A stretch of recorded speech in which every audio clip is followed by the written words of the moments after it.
Hello everyone, I am Sonal Kaul, your psychology mentor, and today we will study chapter 4 in class 12 psychology. So today we will cover major psychological disorders, under which we will look at anxiety and related disorders. Then we will look at OCD, and finally we will take a look at trauma and stressor related disorders. So let's get started. So पीछे दे रखा है anxiety. अपनी daily life में हम ये चीजें सुनते हैं, I am anxious, I have an exam tomorrow, I am action I am anxious whether I will win that medal और नॉट। ये सब सुनने में आ ही जाता है, या तो खुद से बोल देंगे या कोई और बोल रहा है। Now imagine a scenario with me to understand anxiety. So there is a person called Ashish. Every day Ashish goes to work 9 in the morning and comes back 9 in the evening. अब एक दिन क्या हुआ? He was driving back to his home from his work. He felt something strange, something unsettling. So what was he feeling, you must be thinking? He felt like someone is choking him. He felt like his heart rate is pumping up. He felt short of breath. सांस नहीं आ रही थी. He felt like he might die. And then the next thing he did, he stopped his car. And वो गाड़ी से बाहर आए. बाहर आके उससे लगा कि oh, I am a little bit better. He felt like कि ये क्या हो रहा है मेरे साथ, कि मतलब ये कंट्रोल के बाहर हो गया, ऐसे लग रहा है जैसे कुछ हो जाएगा. He might ultimately die. So इसी को बोलते हैं एंजाइटी. एंजाइटी ऐसे ही लोग फील करते हैं. अब साइकोलॉजी में एंजाइटी का मीनिंग क्या है वो समझो. It is a diffuse, unclear, vague and very unpleasant or unsettling feeling of terror, fear कि पता नहीं कुछ एप्रीहेंशन है, कुछ बुरा हो रहा है, कुछ गलत हो रहा है. अब हम कैसे कहेंगे कि एंजाइटी है? तो साइकोलॉजी में कुछ क्लिनिकल सिम्टम्स है, वो सिम्टम्स सुनो. पहले होगा लॉस ऑफ ब्रेथ, ठीक है, या शॉर्टनेस ऑफ ब्रेथ, सांस नहीं आएगी. Then you might feel your heart rate is या तो एकदम पंपिंग और एकदम गोइंग डाउन, ठीक है. पल्सेटिंग सी सेंसेशंस होंगी बॉडी में, ट्रेम्बल करोगे, ठीक है. डायरिया होता है, फ्रीक्वेंट यूरिनेशन, बार बार वॉशरूम जाने का आती है अंदर से एक आवाज की जाना है जाना है जाना है, ठीक है. एंड आपको एपेटाइट नहीं रहता, लॉस ऑफ एपेटाइट हो जाता है यानी. And you feel like what is happening to me. एक जो बॉटम लाइन में फीलिंग आती है ना, वो ये होती है what is happening. You feel like कुछ कंट्रोल ही नहीं है, कुछ बहुत बुरा होने वाला है. तो यही है हमारी एंजाइटी. अब इस एंजाइटी में ना कुछ कुछ टाइप्स है. सबसे पहले है हमारा GAD. तो ये GAD क्या है, यू मस्ट बी थिंकिंग. तो हमारा GAD होता है जनरलाइज्ड एंजाइटी डिसऑर्डर. अब मैं इसे आपको शॉर्ट फॉर्म या एब्रीवेशंस के फॉर्म में समझाऊंगी और आपको वैसे ही याद करना है ताकि एग्जाम में आपको अच्छे से आ जाए लिखना और खुद भी आपकी कॉन्सेप्चुअल क्लैरिटी हो. सो पे अटेंशन. तो ये हो गया हमारा GAD, ठीक है. अब GAD को मैं 3 चीज में डिवाइड कर रही हूं. ये हो गया P, ये हो गया V, ये हो गया U. अब आप सोच रहे होगे ये PVU क्या है, तो अब ध्यान दो. P stands for prolonged, ठीक है. अब V देखो, V stands for vague.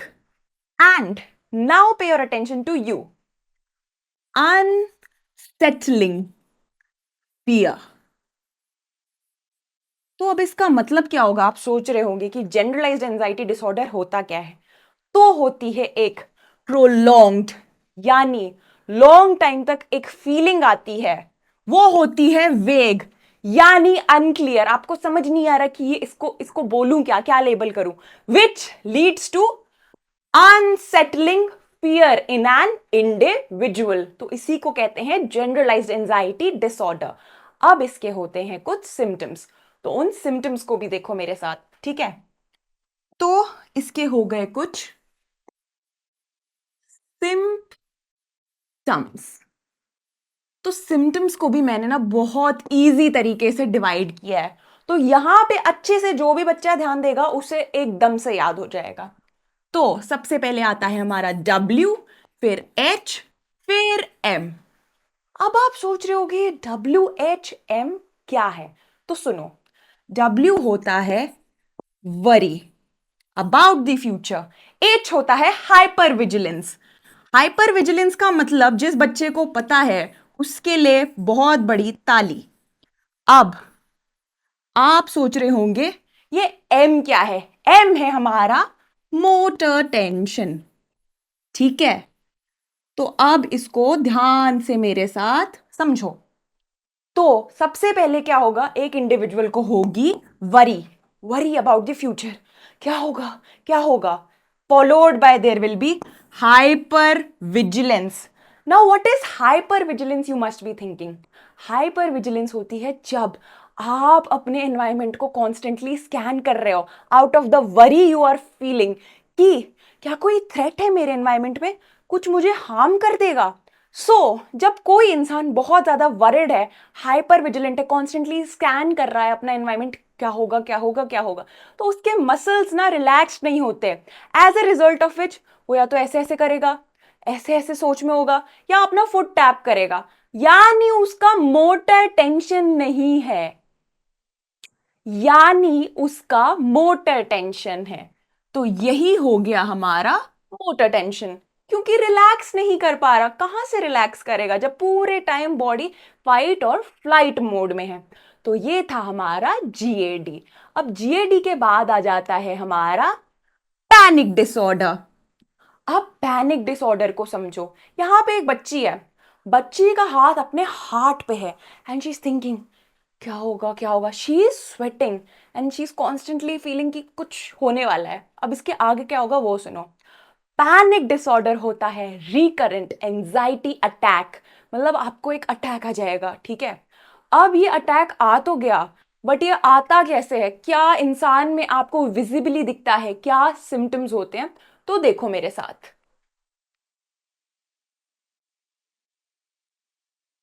तो ये हो गया हमारा पैनिक डिसऑर्डर। ठीक है, तो सबसे पहले होता है, ऐसे लग रहा है कोई चोक कर रहा है, तो होगा चोकिंग वाली फीलिंग। देन चेस्ट में, हार्ट में अजीब सा पेन फील होता है, तो आ गया हमारा चेस्ट पेन। देन जब ये सब हो रहा है, ऐसे लगेगा कि जैसे यू आर डाइंग।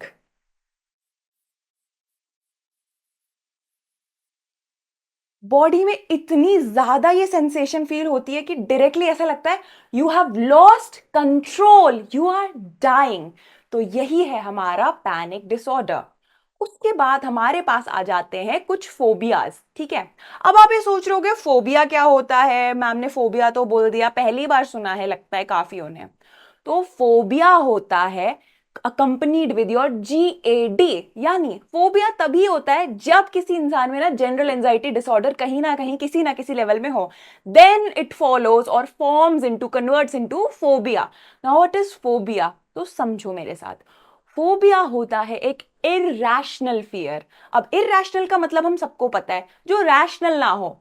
तो अगर कोई चीज रैशनल नहीं है तो वो लॉजिकल नहीं होगी, साइंटिफिक या ऑब्जेक्टिव नहीं होगी। तो अब एक इमेजिन करो सिनेरियो, एक लड़की है रिया।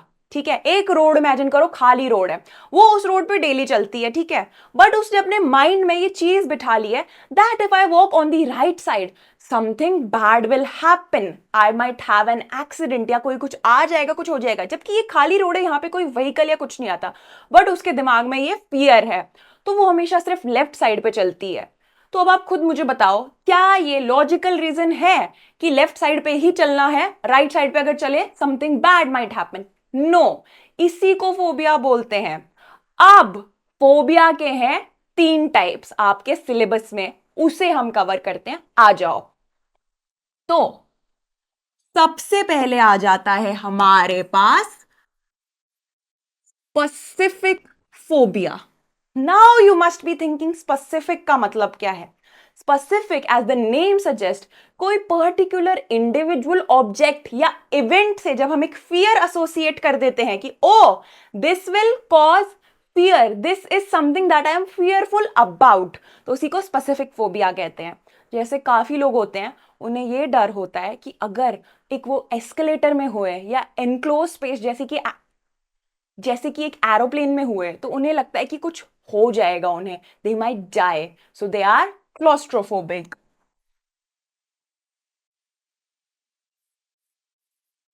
अब आप सोच रहे होगे क्लॉस्ट्रोफोबिया क्या है? क्लॉस्ट्रोफोबिया यही है जो मैंने आपको जस्ट अभी समझाया, इनक्लोज स्पेस में जिनको डर लगे. This is not in your syllabus but I still give you this example so that you understand what specific phobia is. अब देखो हमारे पास दूसरा आ जाता है सोशल फोबिया या सोशल एंजाइटी. ठीक है, अब देखो इसे. Second, social. ठीक है, अब देखो इसमें क्या होता है. An individual has the fear or he is embarrassed about talking to or socially connecting to other people. He or she might think I don't have the capacity, the capability. उसे डर लगता है सोशल सेटिंग में interact करने से. ठीक है, तो अब आएगा इसके बाद हमारा तीसरा फोबिया, वो है अगोरा फोबिया. तो ये अगोराफोबिया क्या है? You must be thinking to yourself, पहली बार ऐसा नाम सुना है, राइट? टिपिकल सा नाम है. तो अब इमेजिन करो एक इंडिविजुअल को, ठीक है, उसे अपने घर से निकलने का मन नहीं करता, वो कभी अपना घर छोड़ के नहीं जाता, बाहर निकलता है तो उसे लगता है कुछ बुरा हो जाएगा, ही इज फियरफुल. तो इसी एग्जाम्पल से अब इसका टेक्निकल डेफिनेशन देखो. Agoraphobia is the fear of entering unfamiliar spaces as a result of which individual never leave their houses and this is causing a major impact on their daily life. क्यों? आप जब घर में बंद हो, आप बाहर नहीं निकल पा रहे हो, तो आप क्या एक नॉर्मल इंसान के जैसे सोसाइटी का पार्ट हो? नहीं हो ना. तो यही है हमारा agoraphobia. Now moving on, we have some major psychological disorders, तो उनको देख लेते हैं. सबसे पहले है हमारा SAD. Now what is SAD? SAD is separation anxiety disorder. अब देखो इसमें क्या होता है. इमेजिन करो एक छोटा बच्चा जो सुबह स्कूल जाने के टाइम बहुत ही रोता है या रोती है, टैंट्रम थ्रो करते हैं, ठीक है, दे फस अबाउट एवरीथिंग, और वो ऐसे दिखाते हैं कि अगर स्कूल भेज दिया तो खुद को हार्म कर देंगे, एकदम सुसाइडल टेंडेंसीज दिखाते हैं. ये क्या हो रहा है उस बच्चे के साथ? ये हो रहा है एसएडी. नाउ एसएडी की प्रॉपर डेफिनेशन क्या है उस पे ध्यान दो. एसएडी होता है when an individual loses contact with N attachment figure. तो उसके वजह से जो एंजाइटी या एंग्शियस इंसान हो जाता है वही बन जाता है ये सेपरेशन एंजाइटी डिसऑर्डर. ठीक है, अब इसमें ना बहुत डिफिकल्टीज आती है, बहुत अडल्ट्स को भी होता है ये, जैसे कि कोई किसी से बहुत ज्यादा अटैच्ड हो जाए और अगर वो इंसान से उसको कोई बोले दूर हो जाओ, तो वो बिल्कुल भी नॉर्मली वर्क नहीं कर पाता क्योंकि उसको उस इंडिविजुअल की प्रेजेंस से ही कंफर्ट मिलता है. तो ये बात का ध्यान रखना. Then we have selective mutism या मेडिकली इंड्यूस्ड एंजाइटी. अब एक चीज सुनो, एंजाइटी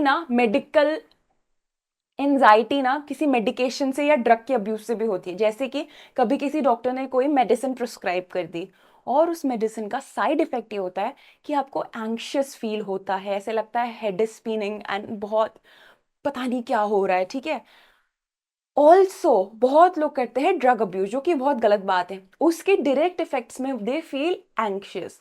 तो ये नॉर्मल एंजाइटी नहीं हो रही, ये इंड्यूस हो रही है थ्रू सम सब्सटेंस, जैसे मेडिसिन हो गई या कोई ड्रग हो गई.